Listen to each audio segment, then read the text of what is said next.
শুরু হয়েছে কোথা থেকে একটা সময় বামফ্রন্ট সময়ে আমার মনে হচ্ছে সুভাষ চক্রবর্তী যখন ট্রান্সপোর্ট মিনিস্টার ছিলেন তখন এটা করেছিল, পরে বেশি দিন চলেনি, বন্ধ হয়ে গেছে। কিন্তু পাবলিকের ডিমান্ড উপরে মাননীয় মুখ্যমন্ত্রীর নির্দেশে এটা আমরা চালু করেছি 21শে জুলাই থেকে।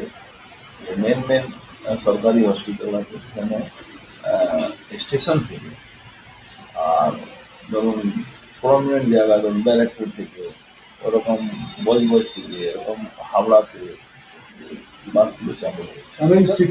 মেন সিটির মধ্যে মানে যেখান থেকে কোনো অসুস্থ মানুষকে নিয়ে যাওয়া যেতে পারে, পরিবারের লোকরা যেতে পারে। শিয়ালদা হাওড়া স্টেশন আছে, শিয়ালদা হাওড়া স্টেশন তো আছে। আর দমদম যদি আর অন্য কোনো, এটা পুরো রুট আপনার পেয়ে যাবে। আমি আপনাকে অন্য কোনো জেলাতে কলকাতাটা অফিস বন্ধ না, আমি পুরো রুটটাই দিয়েছি। অফিসের লোকগুলোকে বলবেন আমাদের। বলছি কি আরেকটা কথা, যে রাস্তার অবস্থা করুণাময় থেকে আরম্ভ করে খুব খারাপ, বাসেরও তো অনেক ক্ষতি হচ্ছে। রাস্তা অবস্থা তো সত্যি খারাপ আছে, যেহেতু বৃষ্টি শুরু হয়ে গেছে। আমার মনে হচ্ছে বৃষ্টির মধ্যে তো রাস্তা হবে না, বৃষ্টি পরেই যতটুকু রেগুলার করা আমরা করছি, কিন্তু পুজোর আগে মাননীয় মুখ্যমন্ত্রীর নির্দেশ দিয়ে দিয়েছে সব রাস্তা কমপ্লিট করে আমরা করে নেবো। রাত্রিকালীন বাস পরিষেবাটা মানুষ যে সুবিধাটা পেত না আগে, এখন ক্যাব ভাড়া করে বিভিন্ন মানুষকে সেবা দেওয়ার জন্যই তো সরকার গঠন হয়। সরকার নিজের কাজ করছে, আমাদের যা দায়িত্ব আছে, আমরা যে দায়িত্ব নিয়েছি সেই দায়িত্বটা আমাদের পালন করছে। এই পরিষেবাটা কিভাবে থাকবে? রাত্রিকালীন পরিষেবা সারাক্ষণ চলবে, 1 ঘন্টা গ্যাপ করে চলবে পরিষেবা। রাত্রে যে ক্যাবের দাদাগিরি সেটা কি কমবে? কার দাদাগিরি? ক্যাব এবং ওলা উবের যে দাদাগিরিটা, পয়সার দাদাগিরি।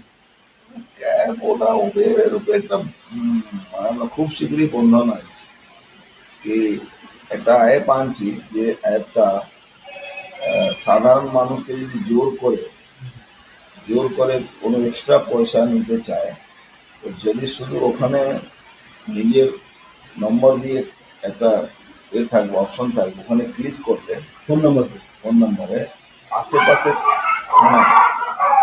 আমার যে কন্ট্রোল রুম আছে সেখানে এটা ভিট করবে, যাতে ইমিডিয়েট সুযোগ সুবিধা সহায়তা, যেরকম মেয়েদের, বিশেষ করে এটা মেয়েদের সুবিধা হবে। ইমার্জেন্সি টাইমে কোনো একটা অঘটন ঘটলো, তখন ওটা ওখানে একটা অ্যাপের উপরে শুধু ক্লিক করলে, অপশনে গেলে ক্লিক করলে কিন্তু এই মেসেজটা সঙ্গে সঙ্গে কনফার্মিং থানায় চলে যাবে। আপনি জানেন ইতিমধ্যে থানা কেমন মতন গাড়ি দিচ্ছি, 102 ব্যবস্থা করছি থানা, যাতে অন্য গাড়ি থেকে 5 মিনিট, 6 মিনিট, 10 মিনিটের মধ্যে চলে আসে। এটা কি শুধু ওলা অ্যাপ এজেন্সিতে? ওলা অ্যাপ এজেন্সিতে ওলা অফারের জন্য রাত টানতে চলেছেন ওলা অফারকে।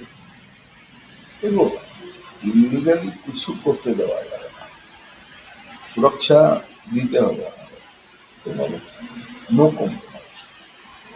আইটি সেক্টর থেকে অনেক মানে যারা কাজ করতে যায় কর্মীরা, আইটি সেক্টরের পজিশনটা ভালো না। এইসব নিয়ে আইটি সেক্টর আস্তে আস্তে তোলাবাজি, এক্সটর্শন জন্য এখান থেকে মোটামুটি শেষ হয়ে গেছে। নতুন সরকারের যেটা মেন পলিসি আছে, ভরসাহীন ভয় আউট, এরূপে অনেকটা ন্যারেটিভ সেট হবে।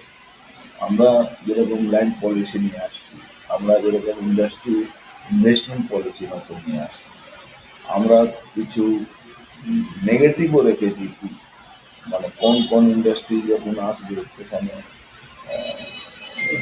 বাংলার সাধারণ মানুষের ক্ষতি হবে, এইসবগুলোকে নজর রেখে একটা পলিসি আসছে। যে সমস্ত গাড়ি ড্রাইভ করছে তাদের বিরুদ্ধে কি পরিবহনের তরফ থেকে কোনো আইন আনাচ্ছে? কত পরিবহনের আইন আছে, প্রয়োগ বা তাকে যারা মাইক্রো লেভেলে অবজারভেশন করবে তাদের অভাব আছে। সেটা আমরা আরো কঠোরতম, যেরকম সিসিটিভিতে আমরা এআই জেনারেটেড সিস্টেম ডেভেলপ করছি, আমরা হাই স্পিড হলে সঙ্গে সঙ্গে মানে অ্যালার্ম আসবে, তখন তাকে কি করা যাবে। এদিকে ওই দুর্ঘটনা কমবে সমর্থন মানুষের দেখুন, ভয় না থাকে যে আমার ফাইন হবে, আমার জেল হবে, নিরঙ্কুশ হয়ে যাবে, যা ইচ্ছা তাই। র্যাশ ড্রাইভে কতটা গতি আনা যাবে, গতি রোধ করা যাবে? এআই প্রযুক্তি চালু হওয়ার পরে, যেটা আমরা খুব শীঘ্রই লঞ্চ করছি, আমার মনে হচ্ছে অনেকটা কন্ট্রোল। এই যে মানে র্যাশ ড্রাইভিং, মদ খেয়ে ড্রাইভিং করছে, মদ খেয়ে ড্রাইভিং করে গাড়ি ব্যালেন্স এরকম করে সেটা এআই কন্ট্রোল নিচ্ছে বলে দেবে, এটা